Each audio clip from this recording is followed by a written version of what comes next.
গত পর্বে আমরা cPanel-এর শুরুর দিকের কিছু অপশন দেখেছি। তো এখানে দেখুন এরপরে যে অপশনগুলো রয়েছে সেগুলো হচ্ছে ইমেইল।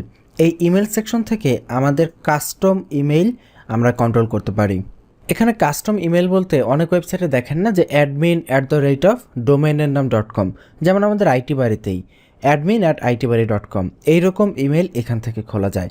তো এইভাবে অ্যাকাউন্ট খোলার জন্য আপনাকে প্রথমে ইমেল অ্যাকাউন্টস এখানে ক্লিক করতে হবে। ইমেল অ্যাকাউন্টস থেকে এবার আপনি নাম, তারপরে আপনার পাসওয়ার্ড এগুলো দিয়ে তো করতে পারবেন।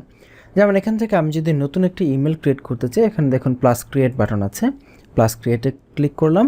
এখন আমাদের ইউজার নেম দিতে হবে যে কী হবে। ধরেন আমরা দিচ্ছি info@learnwithitbari.com। এখান থেকে একটি পাসওয়ার্ড সিলেক্ট করতে হবে। আমি এখানে itbari1234 এই পাসওয়ার্ডটা দিয়ে দিলাম। ওকে, এখানে কতটুকু স্টোরেজ ম্যাক্সিমাম এই ইমেলটা ক্যাপচার করতে পারবে সেটা দিয়ে দিতে হবে। এখান থেকে ওয়েলকাম ইমেল দিবে কিনা, সেটআপ ক্লায়েন্ট, ওকে এগুলো দরকার নেই, জাস্ট ক্রিয়েটে ক্লিক করছি। তাহলে আমাদের এই ইমেলটি ক্রিয়েট হয়ে যাবে। দেখুন ইমেল অ্যাড্রেস ক্রিয়েট হয়ে গেছে। তো আমরা এখান থেকে চেক ইমেলে ক্লিক করে ইমেইলে যেতে পারি, অথবা আপনার cPanel-এ ওয়েব মেইল অপশন থাকতে পারে, সেখান থেকে যেতে পারেন। অথবা ইমেইলে যাওয়ার জন্য আপনি এইভাবে আপনার ডোমেনের নাম .com দিবেন, দিয়ে শেষে কোলন দিয়ে 2095 দিবেন। দিলে দেখবেন ইমেইলে লগ ইন করার অপশন আসবে। এটা সার্ভার টু সার্ভার অনেক সময় ভ্যারি করতে পারে। আচ্ছা, এখানে 2095তে আসে নাই, সম্ভবত পোর্টটা 2096 হবে। তবে যাই হোক, আপনারা চাইলে cPanel থেকেও লগ ইন করতে পারেন বা এখান থেকে করতে পারেন। হ্যাঁ দেখুন 2096তে এসেছে। তো আমরা একটি ইমেল ক্রিয়েট করেছি, এখানে ইমেল অ্যাড্রেসটা লিখবেন info@আপনার যে ডোমেনের নাম .com, তারপর এখানে যে পাসওয়ার্ডটা আপনি এইমাত্র দিলেন সেটি দিয়ে এবার লগ ইন করবেন। এই হচ্ছে আপনার ওয়েবমেলের বেসিক ড্যাশবোর্ড। এখান থেকে আপনি লগ ইন করতে পারেন। এখানে দুটো অপশন আছে, একটি হচ্ছে হর্ডে, একটি হচ্ছে রাউন্ড কিউব। আমরা দুটোর যে কোনোটা দিয়ে ইমেল ব্যবহার করতে পারি। তো আমরা ধরেন এটাকেই প্রথমে হর্ডে দিয়ে আমরা এখানে ঢুকছি। এটা হচ্ছে জাস্ট একটা ইন্টারফেস, আপনার ইমেইলের ইন্টারফেসটা কেমন হবে দেখুন। এটা হচ্ছে ওদের ইমেইলের বেসিক ইন্টারফেস। এখান থেকে আপনি যদি কাউকে নতুন ইমেল ক্রিয়েট করতে চান, নিউ মেসেজে ক্লিক করবেন। এখানে একটি পপ আপ উইন্ডো চলে আসে, যেখানে কাকে ইমেল করতে চান সেই অ্যাড্রেসটি দিবেন, সাবজেক্ট লিখবেন, এখানে ইমেল টাইপ করবেন, লিখে জাস্ট এখানে সেন্ড বাটনে ক্লিক করে দিবেন, তাহলে ইমেল চলে যাবে। আবার অনেক সময় এমন করা যায় যে আপনি info@learnwithitbari, এটা তো cPanel-এর ভেতরের ইমেল, এটা অনেকে এইভাবে ইউজ করে না। তো সেই ক্ষেত্রে আপনি এটাকে ফরওয়ার্ড করে রাখতে পারেন, যে যখনই কেউ ইনফোতে ইমেল পাঠাবে সেটা আপনার ইমেল অ্যাড্রেসে ফরওয়ার্ড হয়ে যাবে।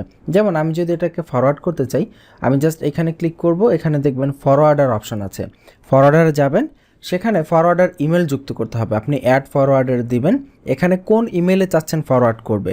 ধরেন আপনি চাচ্ছেন একটা জিমেইল অ্যাকাউন্টে ফরওয়ার্ড করবে, সেখানে সেই জিমেইল দিয়ে দিবেন।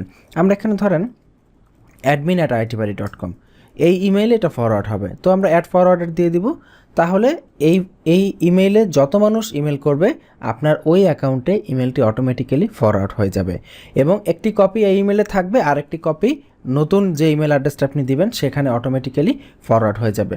এতে করে সহজে আপনি ইমেলগুলো পাবেন, খুব একটা মিস হবে না। তো এই হচ্ছে মূলত এর বেসিক। আমরা এরপরে দেখি ইমেল অপশনে আবার পুনরায় আমরা ব্যাক করছি। এরপর ইমেলের আরও বেশ কিছু আছে, অটো রেসপন্ডার সেট করা যায়, এখানে ইমেল রাউটিং, এগুলো আসলে খুব একটা প্রয়োজনেবল না। আমাদের আসলে এই থিম কাস্টমাইজেশনের জন্য যে সকল বিষয়গুলো প্রয়োজন হতে পারে সেগুলো নিয়ে আমরা কথা বলার চেষ্টা করছি। তো এরপর যে সেকশনটি আছে সেটি হচ্ছে টপ অ্যাপ্লিকেশনস।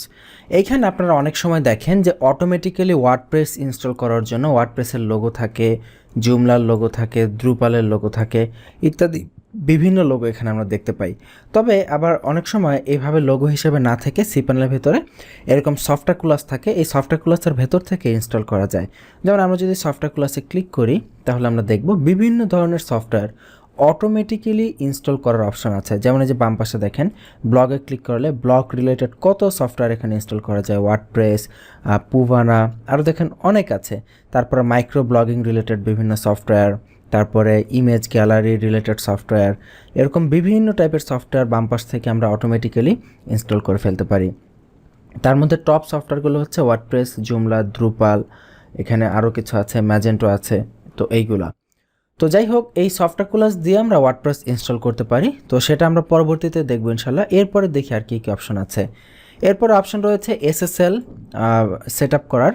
তো এটা হচ্ছে যারা আমাদের কাছ থেকে হোস্টিং কিনবেন তারা এসএসএল সার্টিফিকেট ফ্রিতে পাবেন। আমরা দেখতে পাচ্ছি যে আমাদের ওয়েবসাইটে এসএসএল সার্টিফিকেট অ্যাক্টিভ করা আছে। আপনি যদি ওয়েবসাইটে প্রবেশ করেন দেখবেন এখানে গ্রিন আইকন অর্থাৎ এখানে তালার মতো আইকন শো করছে, তার মানে এটা এসএসএল অ্যাক্টিভ আছে। তো এই এসএসএলটা আমাদের কাছ থেকে হোস্টিং কিনলে অটোমেটিক্যালি সেট আপ করা থাকে, আপনাকে শুধুমাত্র রিডাইরেক্ট করে নিতে হবে, অর্থাৎ আপনার ওয়েবসাইটে হিট করলেই যেন HTTPS ভার্সনে চলে যায় সেটা রিডাইরেক্ট করে নিতে হবে।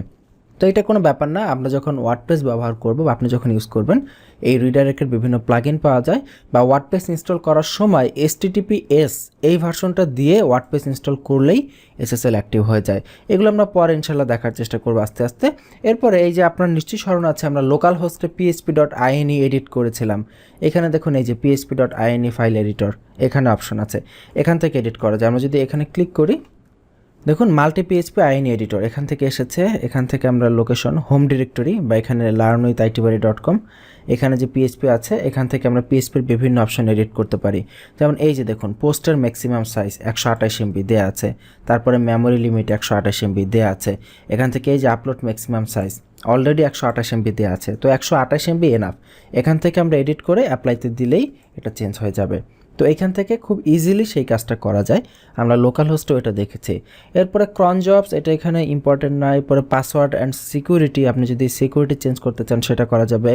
এখানে অ্যাপ্লিকেশন দেওয়া আছে ওয়ার্ডপ্রেস ম্যানেজার, এটা দিয়ে আসলে আমরা কাজ করব না ওয়ার্ডপ্রেসের, আমরা সফটওয়্যার ক্লাস দিয়ে ওয়ার্ডপ্রেস ইনস্টল করে নিতে পারি বা ম্যানুয়ালি ওয়ার্ডপ্রেস ইনস্টল করতে পারি। তো এই ছিল একদম শর্টকাটের ভেতরে cPanel-এর বেসিক বিষয়াবলী।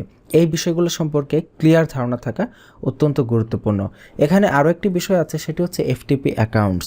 FTP অ্যাকাউন্টসটা নর্মালি লাগে না, এটা লাগে হচ্ছে যখন আপনি অনেক বড় কোনো ফাইল ধরেন 2 GB 1 GB 1.5 GB file upload করবেন তখন।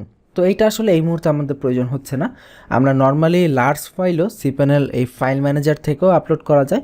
যেমন কোনো কিছু যদি আপলোড করতে চান ফাইল ম্যানেজারে যাবেন, যেই ফোল্ডারের ভেতর আপলোড করতে চান, ধরেন পাবলিক HTML-এর ভেতরে কিছু আপলোড করবেন, এটার ভেতরে প্রবেশ করবেন, এটার ভেতরে প্রবেশ করে এখানে আপলোডে ক্লিক করবেন, তাহলে দেখবেন আপলোড করার অপশান চলে এসেছে।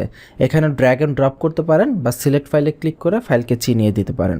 তো এরপরে এইভাবে আপনি আপলোড করতে পারেন। এবং এখানে দেখুন ম্যাক্সিমাম ফাইল আপলোড সাইজ এখানে অবশ্য লিমিট করা আছে 1000 MB, তো 1 GB পর্যন্ত ফাইল আপনি এখানে আপলোড করতে পারবেন, দ্যাটস হিউজ। তো এই ছিল এই পর্ব, আমরা cPanel-এর বেসিক সম্পর্কে কিছুটা ধারণা জানতে পারলাম। এরপরে আমরা জানবো যে আসলে এই cPanel-এর ভিতরে কিভাবে ওয়ার্ডপ্রেস ইনস্টল করা যায়। তো আগামী পর্বগুলোর আমন্ত্রণ জানাচ্ছি, ভালো থাকবেন, সুস্থ থাকবেন, আল্লাহ হাফিজ।